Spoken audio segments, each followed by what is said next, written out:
Bismillahirrahmanirrahim. Alhamdulillahirrabbilalamin. Assalamualaikum warahmatullahi wabarakatuh. Dan salam sejahtera. Bersama kita untuk pembelajaran pertama bagi pendidikan jasmani dan pendidikan kesihatan untuk tahun 4. Seperti yang anda sedia maklum bahawa kamu masih belum menerima buku teks. Tapi tidak mengapa, kita akan teruskan dengan pengenalan dahulu. Dan saya ucapkan tahniah kepada murid-murid yang mendownload video ini dan mempelajari sesuatu. Seperti kamu tahu, nama saya Muhammad Akmal bin Azlan dan dikenali sebagai Sir Akmal.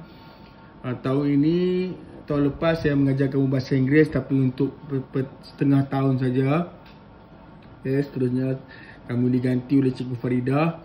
Jadi tahun ini saya akan mengajar kamu dalam pendidikan jasmani. Seperti tahun lepas kamu darjah 3, saya ajar kamu PJ kan. Tahun ini pun sama. Kita mulakan dengan tajuk pertama untuk minggu inilah. Unit kandungan unit kita ada sampai 13 unit. PJ ni pendidikan jasmani, subjek pendidikan jasmani, dia ada sampai 13 unit. Unit 1 sampai unit 13. Kita selalunya kita akan habiskanlah sebelum tamat tahun. Dan insyaAllah tahun ni sekiranya tiada apa-apa, kita akan cuba habiskan seperti tahun-tahun sebelumnya. Untuk unit yang pertama, unit pertama kita belajar tentang gerak gimnas. Seperti kat tahun 3, mula-mula kita akan belajar tentang gimnastik. Gimnastik ini adalah satu sukan yang untuk kita di bahagian kampung, di bandar sekalipun, dia bukan sukan yang popular. Walau bagaimanapun dia diperkenalkan oleh Kementerian Pendidikan Malaysia untuk kamu tahu serba sedikit tentang gerak gimnas. Unit 1 kita baca sama-sama ya. Sofia Melinda Shanti berkunjung ke sebuah pusat beli belah. Di situ mereka tertarik untuk bertanyakan tentang program khas pencarian bakat muda sukan gimnastik. Setelah mendapatkan penerangan, mereka berasa sangat teruja untuk menyertai program tersebut. Gimnastik ini adalah untuk semua pencarian bakat muda. Program ini, mengapa kamu hendak menyertai program ini? Program ini dapat membantu saya untuk mencapai cita-cita untuk menjadi gimnas negara. Nanti saya dapat mengharumkan nama negara. Untuk topik yang pertama, hari ini kita akan belajar 4 topik dulu. 4 topik ya. Mula-mula sekali ialah riang bergerak. Riang bergerak. Kelab Gimnastik Muda Sekolah Kebangsaan Simpang 3 sedang bermain permainan toe tap walk secara individu dan penggerakan lipas secara berkumpulan. Kedua-dua aktiviti ini memerlukan keseimbangan tubuh badan untuk bergerak lancar. Kamu tengok permainan ni kita ada pernah main tahun lepas. Saya tak pastilah kamu ingat tak ingat. Toe tap walk. Dia berjalan, tangan di kaki macam ni. Nampak? Tangan kamu pegang kaki, membongkok, dan kamu berjalan tanpa melepaskan tangan. Permainan pun kita dah main dah terlepas. Tahun ni kita akan ada peluang, kita akan teruskan. Tengok dia. Barisan pertama. Semua bersedia. Barisan kedua, tengok. Dia pegang hujung jari kaki sambil membongkok dan bergerak ke hadapan. Aktiviti ini aktiviti pertama untuk gimnas sebab dia memerlukan keseimbangan tubuh badan untuk bergerak lancar. Jadi kamu kena ada koordinasi yang baiklah untuk kamu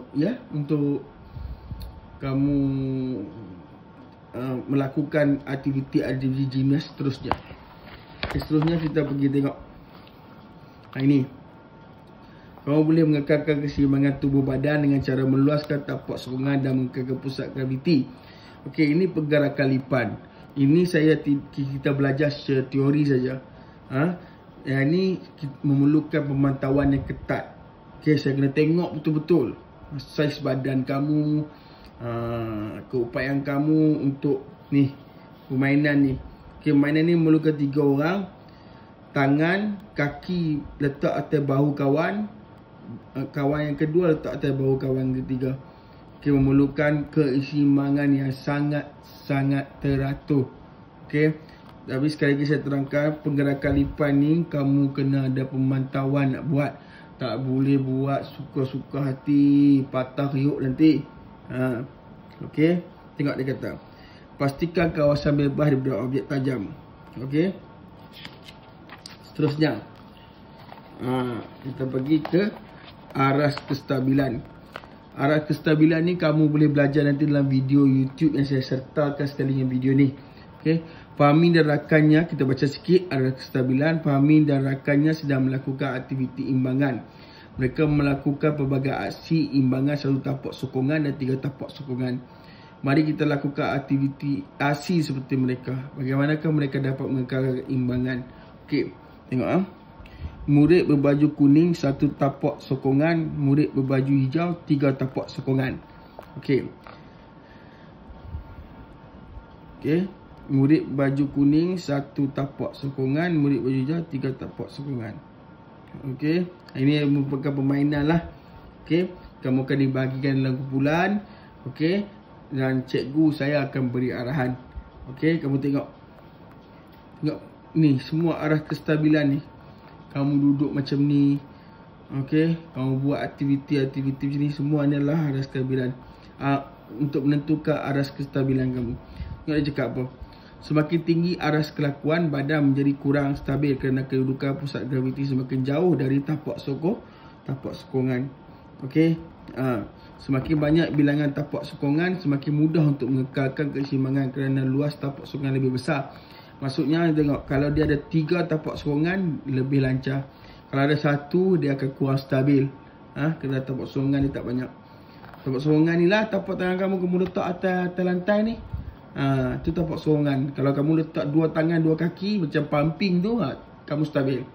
Kalau kamu menggunakan 1 kaki ataupun 1 tangan untuk berdiri, itu menjadikan kamu kurang stabil. Okey, tengok dekat sini. Makin rendah aras kelakuan, badan menjadi semakin stabil kerana kedudukan pusat graviti semakin dekat dengan tapak sokongan. Tengok, pusat graviti sebenarnya di tengah-tengah lah. Ni yang ada bulat-bulat kan ni kan, pusat graviti. Ini aktiviti-aktiviti yang boleh kita lakukan lah untuk aras kestabilan. Ni lah contoh-contoh aras kestabilan lah. Dalam video nanti kamu akan tengok. Seterusnya kita dah masuk apa dah? Dunia terbalik. Suzan melakukan imbangan songsang dengan sokongan pada kepala dan tangan. Kekuatan otot tangan, otot teras serta otot tengkuk memainkan peranan penting dalam mengekalkan keseimbangan. Tengok langkah-langkahnya. Badan lebih stabil daripada pusat graviti rendah dan tapak sokongan yang keluas. Tapak sokongan dia keluas ni. Empat-empat dia semua ada cukup. Jadi dia punya badan lebih stabil lah. Step yang pertama. Step yang kedua, kamu tinggikan punggung kamu. Step yang ketiga, kamu dah bersedia tahan badan kamu dengan kepala dan tangan, kaki dah di atas. Masa inilah saya akan membantu kamu. Okey, membantu kamu untuk pegang kaki kamu lah. Seterusnya dah bersedia untuk lurus. Tengok pusat graviti semua di bahagian pinggang saya untuk lurus. Okey, ini saya cakap ni tadi. Bagi mengelakkan risiko kecederaan, kamu perlu fokus dan minta bantuan rakan atau guru sebagai penyokong. Jadi guru kena adalah guru dan rakan. Kalau guru tak sempat buat pun, guru kena pantau. Saya akan pantau. Saya takkan biar kamu main benda macam ni sendiri. Sangat-sangat bahaya. Okey, kalau kamu nak cuba di rumah pun boleh, tapi kamu kena ada orang yang memantau kamu, kerana sangat-sangat bahaya. Okey. Pastikan kedua tangan sebagai tapak sokongan seimbang antara kiri dengan kanan. Tengok. Daripada tadi guys, step pertama sampai step kelima, tengok. Saya boleh menggunakan tilam bertanda supaya mudah menentukan kedudukan tapak sokongan.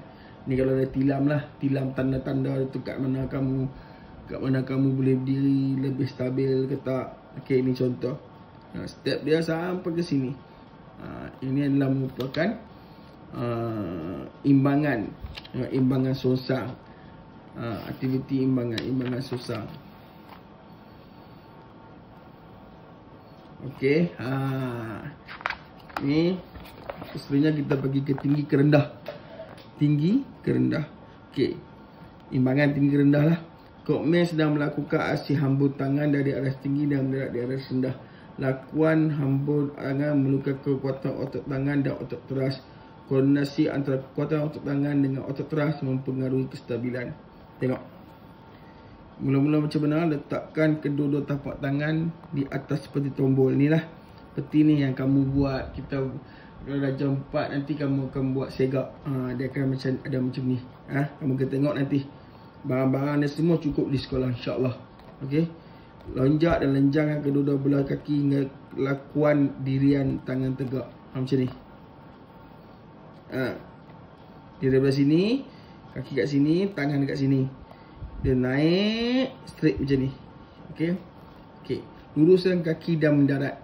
Sebab apa dia kata luruskan kaki mendarat? Untuk elakkan kecederaan. Kalau kamu bengkok ni, tangan kamu takkan dapat tampung. Sebab berat dia akan menghala ke sini. Tangan kamu akan tergeliat dan sebagainya. Sebab tu dia suruh luruskan kaki. Bila luruskan kaki, tangan kamu boleh tolong lagi. Luruskan kaki dulu dan mendarat. Macam tunggi buyung lah. Saya tak tahulah Selangor panggil apa. Kalau kami di sana, kampus saya dia panggil tunggi buyung. Menggunakan kepala sebagai pusat kestabilan. Menahan kepala dan tangan straight, lalu jatuh badan ke tilam. Okey. Dia kata pastikan penyokong sentiasa bersedia menyokong lakuan pelaku. Menyokongnya di sini ni, macam ni. Kena ada orang pegang siap dah. Tak boleh nak semadi, nak cakap macam mana? Tak ada orang yang memantau. Sangat-sangat bahaya. Okey. Setakat itu saja. Kita ada berapa ni? Kita belajar hari ni. 1, riang bergerak. Riang bergerak ada 2. Toe tak walk dengan pergerakan lipat. Okey. Ini games lah yang kita main selalu. Okey, aras kestabilan. Aras kestabilan adalah imbangan, aktiviti imbangan. Okey. Aras kestabilan ada dunia terbalik dan ada tinggi ke rendah. Banyak lagi sebenarnya ni. Tapi kita kena pergi satu demi satu. Dan kena ada teori ada, kena ada praktikal. Dan insya-Allah nanti video yang saya sertakan kepada kamu tu dia ada praktikal. Kamu boleh tengok. Okey. Jadi tugas kamu ialah selepas kamu melihat video ini dan video YouTube yang saya berikan kamu boleh praktiskan di rumah. Okey, tapi kamu kena ingat kalau nak praktiskan benda-benda yang memerlukan sokongan kena ada orang. Tak boleh kamu buat sorang-sorang, sangat-sangat bahaya. Untuk aktiviti di YouTube, imbangan tu kamu boleh buat. Cuba praktiskan. Kalau tak boleh buat banyak pun buat sikit pun okey. Kita tahu sekarang kan. Jadi saya harap setakat ini saja video saya. Saya harap saya dapat membantu kamu dan menerangkan sedikit tentang aktiviti-aktiviti permainan. Sebenarnya kalau saya tak terangkan, kamu tak tahu. Sebenarnya bermain adalah untuk belajar. Bermain untuk belajar. Okey, itulah PJ. Pendidikan Jasmani. Okey, setakat itu saja untuk hari ini. Kita sama-sama berdoa untuk segera COVID ni hilang dari muka bumi ni dan kita boleh kembali ke kelas, ke sekolah. Okay, saya pun tak sabar-sabar nak tunggu kamu di kelas nanti. Nak mengajar face to face, muka ke muka. Jadi setakat ini saja. Sekian, terima kasih.